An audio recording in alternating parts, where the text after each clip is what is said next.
काँग्रेस हतबल नाही आहे. जी लोक अशा पद्धतीचं पाप करतात आहेत त्यांनाच भीती निर्माण झालेली आहे.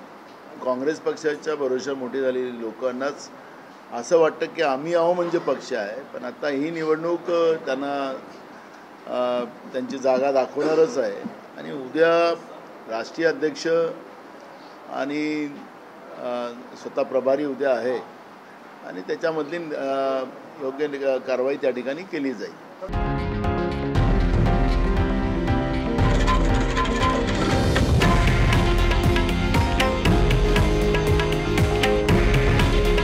हे आहे देशातील नंबर 1 न्यूज नेटवर्क आणि आपण पाहत आहात TV9 मराठी. काळजी तुमची, हित महाराष्ट्राचं.